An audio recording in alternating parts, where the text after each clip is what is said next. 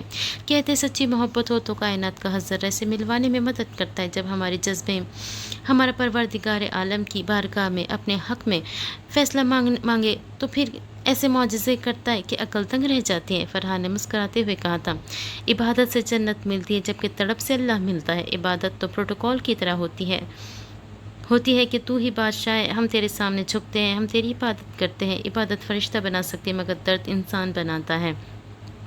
تبھی اس نے فرشتوں سے افضل انسان کا درجہ رکھا ہے، کیونکہ عبادت اتنی مشکل نہیں جتنا تڑپ برداشت کرنا ہے، اور تڑپ تبھی دل میں پیدا ہوتی ہے جب دل میں احساس ہوتا ہے، دوسروں کا احساس، دوسروں کی تکلیف کا احساس۔ اپنا درد تو جانور بھی محسوس کر لیتے ہیں۔ اس نے خود کو ہمارے ارد گرد لوگوں میں چھپا رکھا ہے، اور وہ رب راضی تبھی ہوتا ہے جب ہم کسی کے غم کو سمیٹ لیتے ہیں، کسی کے عیب پہ پردہ رکھ لیتے ہیں، کسی کی بے بسی کو ڈھانپ لیتے ہیں، پھر وہ ہمیں بھی ڈھانپ لیتا ہے، ساری دنیا سے دور اپنے اندر چھپا لیتا ہے۔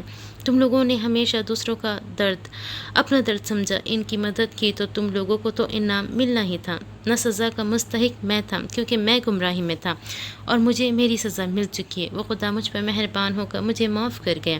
بس اب اس کے آنے کی دیر ہے تو جاؤ، اسے لائبریری کے پاس پہنچاؤ 12 بجے تک۔ دائم کو دیکھتے ہوئے فرحان نے اسے کہا تھا۔ ہاں ہاں جا رہا ہوں، بس حیرانگی اتنی تھی کہ فوراً تیرے پاس چلا آیا، دائم نے مسکراتے ہوئے کہا تھا اور وہاں سے غائب ہو گیا تھا تاکہ اس لڑکی کو لائبریری تک پہنچا سکے۔ جب اس کی خوشی دیکھ کر فرحان مسکرایا تھا۔ جو خوشی آج دائم کے چہرے پر تھی وہ خوشی اسے دیکھے ہوئے سالوں گزر گئے تھے۔ فرحان کو اس کی بیوٹی مل گئی تھی، دائم کو اس کی عاشقہ رمشا کی صورت میں اور فہد کو اس کی جان زری کی صورت میں مل چکی تھی۔ اب آگے اور کتنی کہانیاں کیسی پوری ہوگی یہ تو خدا ہی جانتا ہے۔ دائم فوراً فرحان کے پاس سے ہو کر پارٹی میں پہنچا جہاں اسے سامنے فہد دکھا تھا۔ آج اس کے چہرے پر بھی خوبصورت مسکراہٹ تھی۔ وہ اسے دیکھ کر مسکرایا تھا اور اس کی جانب بڑھا۔ فہد وہ ملی؟ اس نے اس کے پاس آتے ہی فوراً پوچھا۔ ہاں مل گئی، وہ وہاں جو 3 لڑکیاں کھڑی ہیں ان میں سے ایک لال کلر فراک والی وہی ہے۔ فہد نے تھوڑی دور کھڑی آپس میں بات کرتی زرینہ، رمشا اور مہانور کی جانب اشارہ کرتے ہوئے دائم کو بتایا تھا۔ ٹھیک ہے، تم یہیں رکنا، میں تم سے یہیں ملوں گا، اسے لائبریری لے جا کر دوبارہ یہیں چھوڑنے آؤں گا، پھر ساتھ گھر چلیں گے۔ دائم نے فہد کو دیکھتے ہوئے کہا تو وہ سر کو اس بات میں ہلا گیا تھا۔ دائم نے کچھ فاصلے پر آ کے اپنی آنکھیں بند کی تھی اور کچھ پڑھنے لگا تھا۔ کچھ ہی لمحوں بعد اس نے آنکھیں کھولی اور ایک پھونک ماری تھی۔ مہانور جو رمشا اور زری کے ساتھ باتوں میں مصروف تھی، اچانک اس کے جسم میں ایک سنسنی سے دوڑی تھی۔ اس کی پلکیں جھپکی، دائم کا پڑھا گیا اس پر اثر دکھا گیا تھا۔ تم لوگ باتیں کرو، میں ذرا واش روم سے آئی۔ وہ سپاٹ چہرے کے ساتھ ان دونوں کو دیکھ کر کہتی وہاں سے چلی گئی تھی۔ دائم فوراً اس کے پیچھے آیا تھا جو ہوٹل کے اندر جانے لگی تھی۔ رکو، دائم کی آواز پر اس نے اپنے بڑھتے قدم روکے تھے اور مڑ کر اسے دیکھا تھا۔ تو میرے ساتھ چلو گی؟ دائم نے اسے دیکھتے ہوئے کہا تو وہ سر کو اس بات میں ہلا گئی تھی۔ دائم نے کچھ پڑھا اور وہاں سے غائب ہو گئے تھے اور وہ سیدھا ویٹیکن لائبریری کے سامنے ظاہر ہوئے تھے۔ فرحان، میں لے آیا ہوں، آگے تم دیکھو۔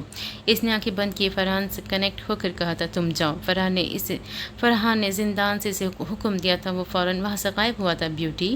فرحان کی دلکش آواز مہانور کے کانوں میں پڑی تھی۔ اندر جاؤ بیوٹی، فرحان نے اسے کہا تو اس نے اپنے قدم بڑھائے تھے۔ لائبریری کے اندر داخل ہونے کے لیے اس پر خاص قسم کا جادو کیا گیا تھا، کوئی اسے دیکھ نہ سکے، تبھی وہ آسانی سے لائبریری کے اندر داخل ہوتی چلی جا رہی تھی۔ وہ کتاب اس کی شعاعیں بڑھنے لگی تھی، مہانور کو اپنی جانب اٹریکٹ کرنے لگی تھی۔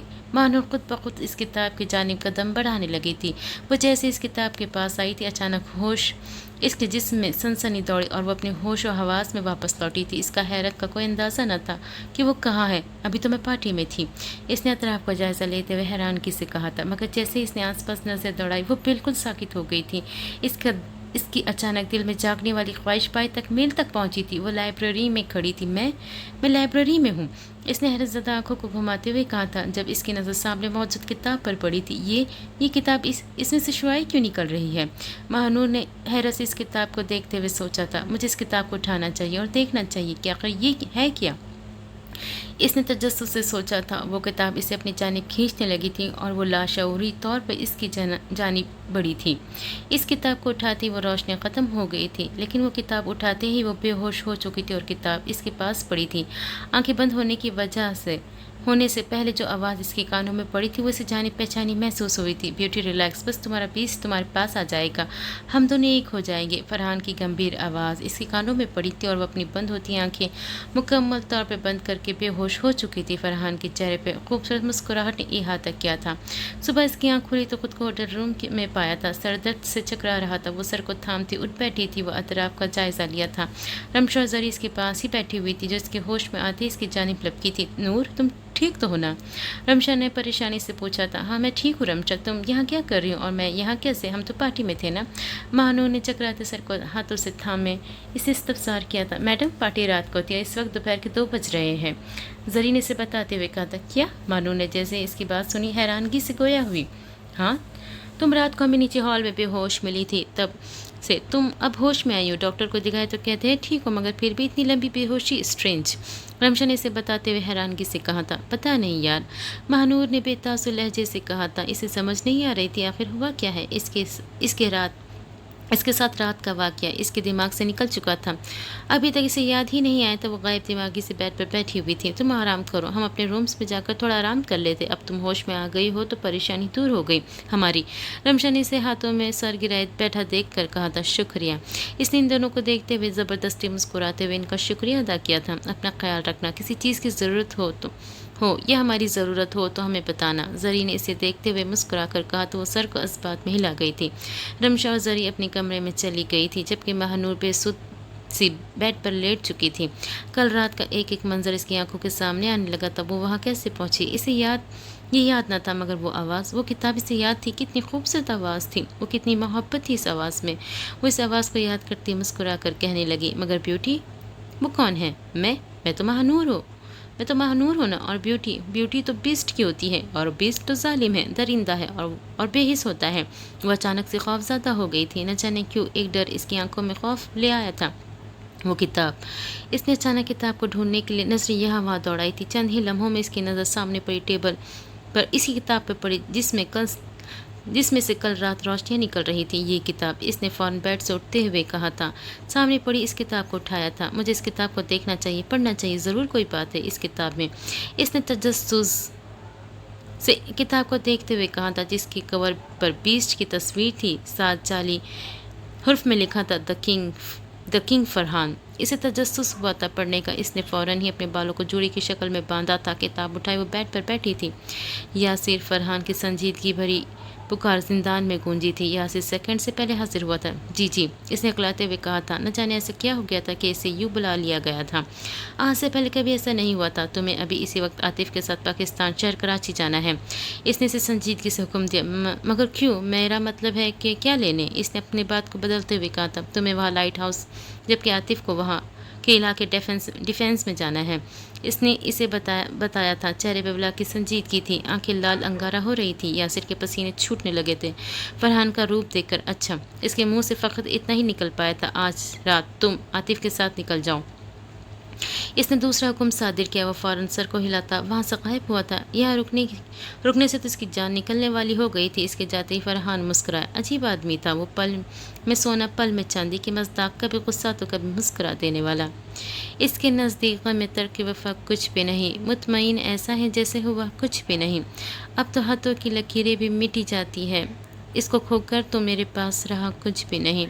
4 دن رہ گئے میلے میں، مگر اب کے بھی اس نے آنے کے لیے خط میں لکھا کچھ بھی نہیں۔ کل بھی چھڑنا ہے تو پھر عہد وفا سوچ کے بعد، ابھی آغاز محبت ہے، گیا کچھ بھی نہیں۔ میں تو اس واسطے چپ ہوں کہ تماشا نہ بنے، تو سمجھتا ہے مجھے تجھ سے گلا کچھ بھی نہیں۔ اے شمار آنکھیں اسی طرح بچھائے رکھنا، جانے کس وقت وہ آ جائے، پتہ کچھ بھی نہیں۔ محفل اپنی عروج پر تھی، وہ ہال کے بیچ بیٹھی ہمیشہ کی طرح آج بھی اپنی سریلی آواز میں سب کو جکڑے ہوئی تھی۔ سب اس کی غزل سننے آتے تھے۔ رقاصاؤں کے رقص کی اتنی ڈیمانڈ نہیں تھی اب جتنی اس کی غزل کی ڈیمانڈ ہو چکی تھی۔ دائی کی تو لاٹری لگ چکی تھی، اسے خرید کر اس نے جتنے پیسے اس لڑکے کو دیے تھے، اس سے کئی گنا زیادہ دل نشی سے کما بھی لیے تھے۔ روز اسے کسی نہ کسی کی بیٹ کی زینت بنا کر وہ لاکھوں کے حساب سے کما رہی تھی۔ دل نشی اپنی قسمت پہ روتی، سب کچھ کرنے پہ مجبور تھی۔ دل نشی ایک لاحاصل چیز کے پیچھے بھاگی تھی، ایک رشتہ جس کی اسلام میں تو کیا کسی بھی مذہب میں اجازت نہیں تھی بوائے فرینڈز بنانا۔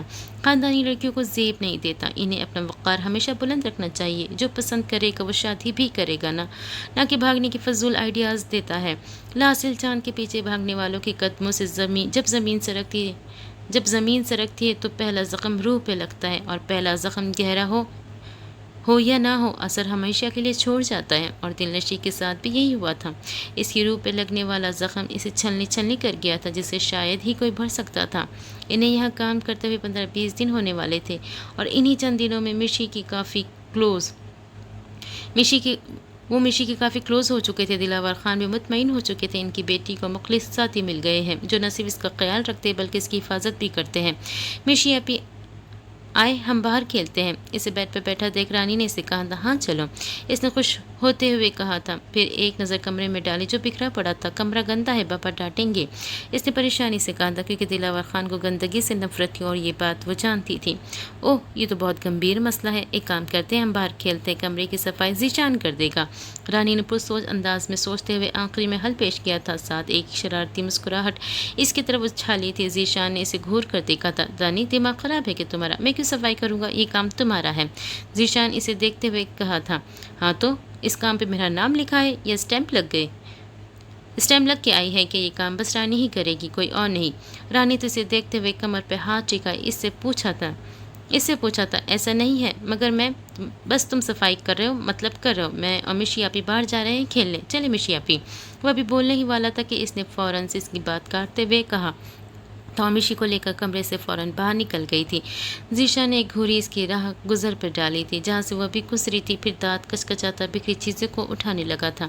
آئس کریم والا بدلہ لیا نا تم نے، مجھ سے چھپکلی چھوڑوں گا نہیں میں تمہیں، ذیشان نے سامان اٹھاتے ہوئے کہا تھا اور پھر اپنی ہی بات پر مسکرا دیا تھا۔ چھوڑوں گا تو اب بالکل بھی نہیں، میں تمہیں چھپکلی، اس نے مسکراتے ہوئے کہا تھا۔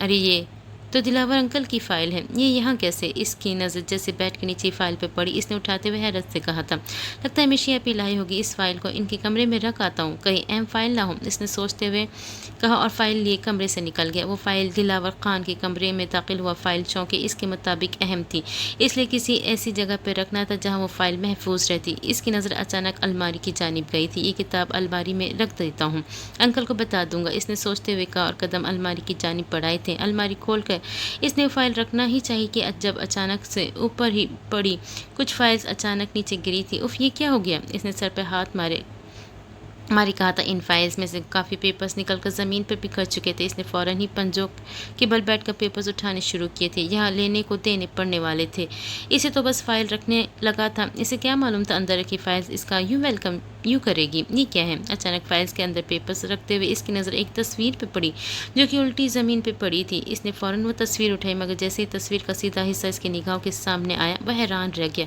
پھر اس کی نظریں اپنے ہاتھ میں موجود کاغذات پہ پڑی تھی، اس نے انہیں کھنگالا جس میں ایک رپورٹ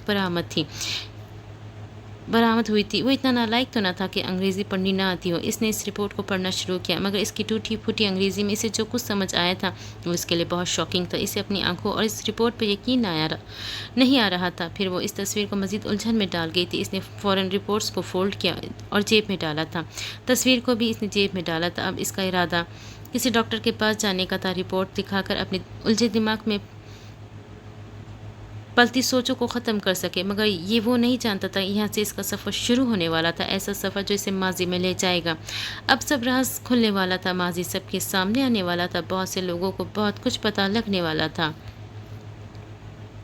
وہ فوراً دلاور کے کمرے سے باہر نکل کر نیچے آیا تھا۔ اس کا ارادہ فوراً ڈاکٹر کے پاس جانے کا تھا، بس اسے تسلی کرنی تھی، اسے جو بھی سمجھ آیا وہ غلط ہے۔ کہاں جا رہے ہو شان؟